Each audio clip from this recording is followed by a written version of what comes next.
다들 설 연휴 잘 보내셨어요?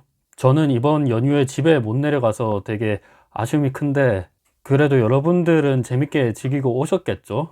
오늘 2월 3일 시황 보시면 사실 오늘 되게 아쉬움이 컸던 하루였던 것 같아요. 저희가 쉬는 동안에 유럽이랑 미국장이 엄청나게 좋았거든요. 나스닥 기준으로는 거의 한 7% 정도 올랐는데, 우리나라도 뭐 오늘 좀 오르긴 올랐지만 코스피가 1.67, 그리고 코스닥은 2.15, 많이 못 올랐습니다. 아니, 딱 어제까지는 좋았는데 갑자기 우리 코스피 시작을 할 때 미국 선물 지수가 갑자기 이렇게 박살이 나고 있습니다. 나스닥은 2.26% 빠지고 있고 S&P는 1%나 빠지고 있어요. 아니, 뭐 전 세계에서 짝이라도 한 것처럼 어떻게 코스피가 시작할 때 이렇게 갑자기 떨어지나 모르겠는데, 사실 이번에 일부 기업들의 실적 발표랑 동시에 이렇게 주가 급락이 많이 일어났었어요. 페이팔 같은 경우는 지금 25%나 빠졌고, 쇼피파이도 어제 한 10% 빠졌습니다. 테슬라는 그나마 잘 버티고 있기는 하지만 그래도 900불 정도에서 지금 불안한 모습을 보이고 있어요. 전기차 신생업체인 리비안 같은 경우도 지금 엄청 계속 빠지고 있는 상황이고, 그리고 폐장 후에 실적을 발표한 메타 플랫폼스, 그러니까 페이스북 같은 경우도 23%나 지금 빠지고 있는 상황입니다. 전체적으로 보면 다 기술주가 이렇게 많이 빠졌는데, 아무래도 미래 성장성을 당겨온 기업들이 많고, 이런 기업들은 금리 상승이 오에 따라서 어느 정도 할인을 받기 때문에 그거에 대한 영향도 있고, 그리고 실적이 발표됐을 때 이렇게 떨어진다라는 거는 앞으로의 성장성에 대해 시장에서 의문점을 제기한다라는 거거든요. 리비안이나 테슬라, 넷플릭스, 페이팔 이런 회사들한테 높은 멀티플을 부과하는 이유가 앞으로의 성장성을 본다라는 건데, 실적을 막상 까보니까 앞으로 이 성장성을 계속해서 보여줄까? 라는 의문점이 생긴다라는 거죠. 지금 내가 가지고 있는 기업들 중에서 금리 인상 시기에 멀티플을 좀 높게 부여받고 있는 기업들 같은 경우는 실적이 이렇게 잘못 발표되면, 실적이 잘 안 나오면 이렇게 주가가 급락할 수 있는 경우도 크다라는 것을 염두하시길 바랍니다. 사실 오늘은 대부분의 업종이 다 좋았어요. 특히나 바이오 기업들이 상당히 좋았는데, 보시면 테마 상위 종목 중에서 대부분이 코로나19, 무슨 렘데시비르 진단키트, 백신 개발, 치료제, 혈장치료, 화이자, 메신저 리보액산 이런 쪽에 대부분의 상승이 일어났습니다.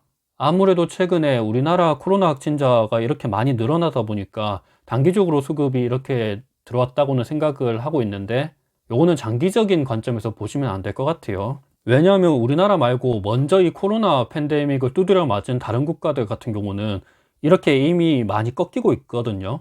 미국도 이렇게 많이 꺾이고 있는 상황이고, 제일 먼저 두드려 맞은 남아공 같은 경우는 이미 거의 많이 떨어졌어요. 그리고 유럽 같은 경우는 이미 위드 코로나로 다시 전환하려고 하는 모습도 보이고 있습니다. 그래서 단순히 우리나라 코로나 확진자가 이렇게 늘어난다 그래서 이쪽으로 다시 진입하려고 하는 생각은 너무 무리한 생각이지 않을까라는 생각도 하고 있어요.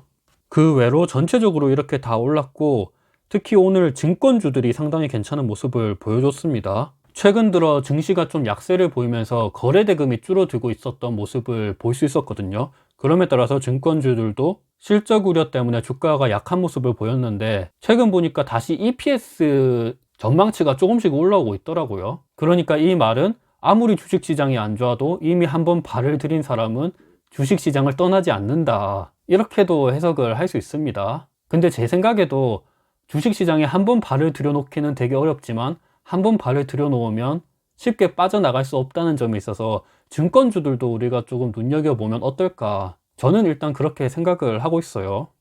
오늘 좀 약했던 종목 같은 경우는 게임주가 별로 안 좋았습니다. 그동안 계속 좋은 모습을 보여줬던 위메이드 같은 경우가 오늘 코스피가 거의 한 2% 정도 가까이 올랐는데 한 3% 빠졌습니다. 펄어비스도 별로 안 좋았고, 데브시스터즈, 넷마블, 컴투스 이런 기업들이 다 오늘은 안 좋은 모습을 보였습니다. 여기서 우리가 또 교훈을 잡아야 되는 거는, 불과 한 달 전까지만 하더라도 무슨 NFT다, P2E다, 메타버스다 그러면서 게임주에 대한 극찬이 엄청나게 기사에서도 많이 나오고, 그리고 각종 애널리스트들도 계속해서 좋게 이야기했었거든요. 근데 이 기자들이랑 애널리스트들은 자기가 돈을 벌라 그러면 사람들을 현혹을 많이 해야 돼요. 그 사람들 입장에서는. 그래서 그때 상황에 따라서 주가가 잘 가고 있는 기업들을 계속해서 좋게 이야기할 수밖에 없습니다. 오히려 주가가 잘 갈 때, 이럴 때 반대로 우리가 경각심을 갖고 투자할 필요가 있습니다. 몇 가지 경기 지표들이 나왔는데 먼저 유럽 소비자 물가 지수가 나왔어요. 유럽 CPI 지수 같은 경우는 예측치랑 이전치보다 높게 나왔습니다. 예측치가 4.4%였는데 지금 이번에 발표된 게 5.1%로 아직까지 물가 상승의 압박은 있다, 이렇게 볼 수 있을 것 같고요. 그래도 리얼 CPI 지수는 상대적으로 괜찮게 나왔는데, 그러니까 에너지나 식품 이런 인플레이션율이 높은 상품들을 제외한 인플레이션율 같은 경우는 지금 괜찮게 나왔습니다. 지금까지 경기 지표들을 다 토탈해서 보면 금리 인상을 하고 그리고 양적 긴축을 한다 그러면 저는 충분히 물가가 떨어질 거라고 보고 있어요. 왜냐하면 일단은 물류비용 쪽으로 보면 BDI 지수가 이렇게 급격하게 떨어지고 있습니다. 물류비용이 점차적으로 해소되고 있다라고 볼 수 있는 거죠. 다만 컨테이너선 관련한 지수 같은 경우는 아직까지 고점에서 머물고 있기는 하지만 BDI 지수가 먼저 떨어졌기 때문에 이것도 시간이 지남에 따라서 조금 누그러지지 않을까 생각을 하고 있습니다. 그리고 요거는 미국 내륙 쪽에 운송 관련된 지표인데, 파란색은 지출 부분, 그리고 빨간색은 운송량 부분을 나타내는 겁니다. 우선 운송량 같은 경우는 코로나 이전 수준에 거의 비슷한 상황까지 내려왔고, 다만 비용 부분이 조금 올라가고 있는데, 전체적인 양이 이렇게 줄어들었기 때문에 이 비용도 점차적으로 이쪽으로 떨어질 거라고 보고 있습니다. 이전에도 전체적으로 다 같이 움직였던 모습을 볼 수 있죠. 그러니까 물류 쪽에도 점차적으로 해소되고 있다, 이렇게 볼 수 있으니까 물가 상승 압력은 금리를 올리기 시작을 하면 그래도 조금 잠잠해질 거라고 생각을 하고 있어요. 그리고 이거는 최근 영상에서 또 한번 말씀을 드렸는데, 한 번 더 하락의 가능성은 있다라는 것은 염두하시길 바랍니다. 왜냐하면 이거는 지난 2015년도 때 미국이 기준금리를 올릴 때의 차트거든요. 2008년 글로벌 금융위기 이후에 금리를 계속해서 낮췄다가 경기가 안정화되기 시작을 한 2015년 12월부터 금리를 올리기 시작을 했습니다. 그때의 차트를 보면 한 3개월 전쯤에 이렇게 증시가 다시 바닥을 쳤고, 그때 다시 이렇게 바로 회복을 했죠. 근데 12월 달에 이렇게 금리를 올렸고, 금리를 올리자마자 증시가 다시 이렇게 떨어졌다라는 것을 확인할 수 있어요. 물론 이번에도 이렇게 된다는 보장은 없지만 지난 과거에는 이랬다라는 것을 한번 참고해서 투자를 하시길 바랍니다. 그때의 차트가 이거거든요. 지금 빨간색이 나스닥이고 파란색이 S&P고 노란색은 빅스 지수입니다. 금리를 정확히 한 2015년 12월 이때쯤에 올렸죠. 금리를 올리기 한 3달 전쯤에 나스닥이랑 S&P가 이렇게 많이 떨어졌었고, 그리고 실제로 금리를 올리고 난 다음에 나스닥이랑 S&P가 다시 이렇게 많이 떨어졌습니다.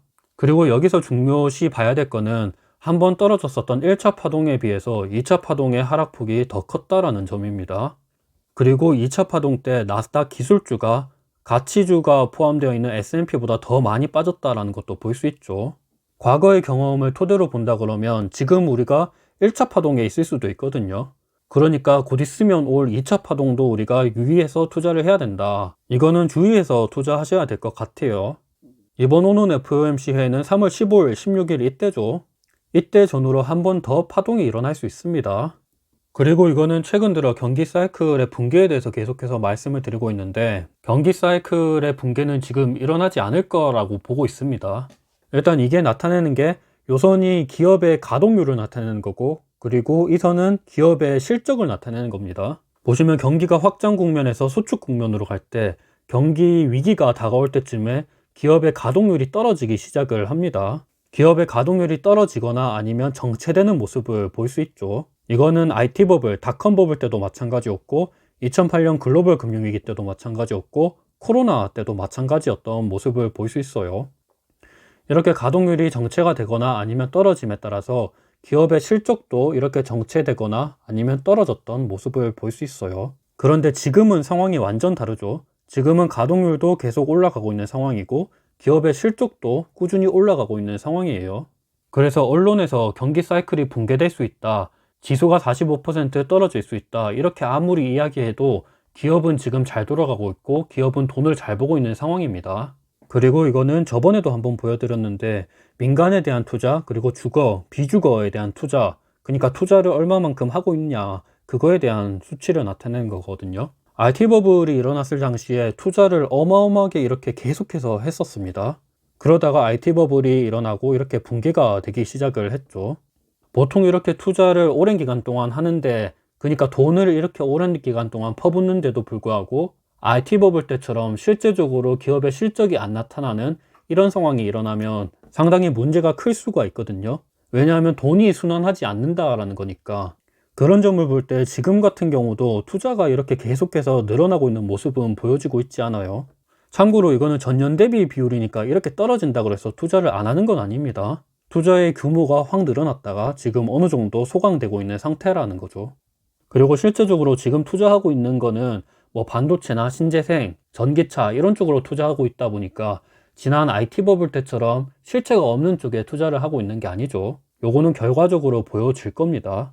그러니까 요 부분에 대해서도 딱히 걱정할 필요가 없다고 생각이 들고 있고, 그리고 요거는 부실 대출 관련된 거거든요.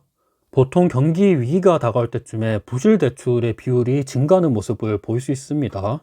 IT 버블 때도 그랬고 글로벌 금융위기, 코로나 때도 마찬가지입니다. 근데 지금은 상황이 나쁘지 않아요. 뭐 물론 지금 좀 오르고 있다라고 볼 수 있기는 하지만 이 대출에 대한 연체율 같은 경우는 계속해서 떨어지고 있는 상황을 볼 수 있어요. 요 연체율도 경기 위기가 다가올 때쯤에 우리가 미리 살펴볼 수 있는 지표가 될 수 있거든요. 요도 마찬가지로 각종 위기가 있을 때마다 올랐던 모습을 볼 수 있습니다. 근데 지금은 이 연체가 많이 늘어나고 있지 않다. 왜냐하면 금리가 과거랑 비교했을 때 지금 엄청나게 낮은 수준이거든요.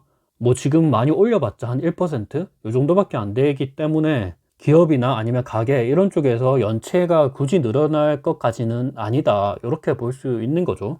여튼 오늘 영상은 여기서 마무리하도록 하고, 그리고 우리가 마지막으로 주의 깊게 봐야 될 거는 아까 전에 말씀드렸다시피 금리를 막상 올리기 시작을 할 때 그때 한 번 더 조정이 나올 수 있다, 이렇게 볼 수 있을 것 같고, 만약에 경기 사이클이 붕괴되지 않는 한 그때가 어찌 보면 또 하나의 저점이 될 수 있다, 한 번 더 기회가 될 수 있다, 이렇게 요약을 해볼 수 있을 것 같습니다.